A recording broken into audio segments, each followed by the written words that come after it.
بسم اللہ الرحمن الرحیم۔ السلام علیکم۔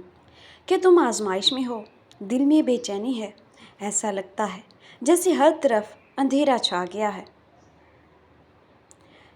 کبھی کبھی دل چاہتا ہے کہ سب کچھ چھوڑ کر کہیں چلے جاؤ، جہاں کوئی غم نہ ہو، کوئی فکر نہ ہو، کوئی درد نہ ہو۔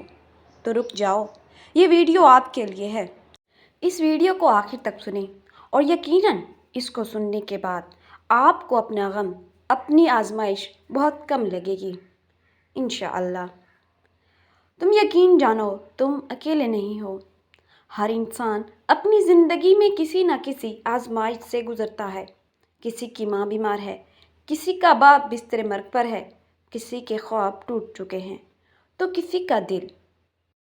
لیکن اے دل برداشتہ انسان، یہ آزمائش تم پر کسی عذاب کی وجہ سے نہیں آئی، بلکہ اللہ تمہیں خود اپنے قریب کرنا چاہتا ہے۔ اللہ تعالیٰ قرآن پاک میں فرماتا ہے کہ تم نے یہ سمجھا تھا کہ جنت میں ایسے ہی داخل ہو جاؤ گے، بغیر اس کے کہ تم پر وہ حالات آئیں جو تم سے پہلے لوگوں پر آئے۔ سورۃ البقرہ آیت 214۔ اللہ کے نبیوں پر آزمائشیں آئیں۔ حضرت ایوب علیہ السلام سالوں بیمار رہے۔ حضرت یوسف علیہ السلام کو اپنے بھائیوں نے کنویں میں پھینک دیا۔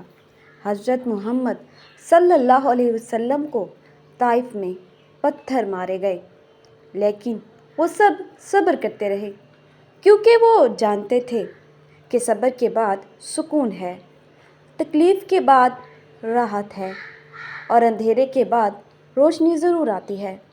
بس تم بھی صبر کرو، دل کو سنبھالو، اپنے رب کے سامنے جھک جاؤ۔ رات کے سناٹے میں جب سب سو جاتے ہیں، تم اٹھو اور وضو کرو اور اللہ کے سامنے دل کھول کر رو لو۔ وہ رب ہے، سننے والا ہے، وہ تمہاری خاموشیوں کو بھی سمجھتا ہے، وہ تمہاری بے بسی کو بھی۔ یاد رکھو، کوئی بھی آزمائش ہمیشہ کے لیے نہیں آتی، یہ وقت بھی گزر جائے گا اور تمہیں فخر ہوگا کہ تم نے ہمت نہیں ہاری۔ ان مع العسر یسرا، بے شک ہر تنگی کے ساتھ آسانی ہے۔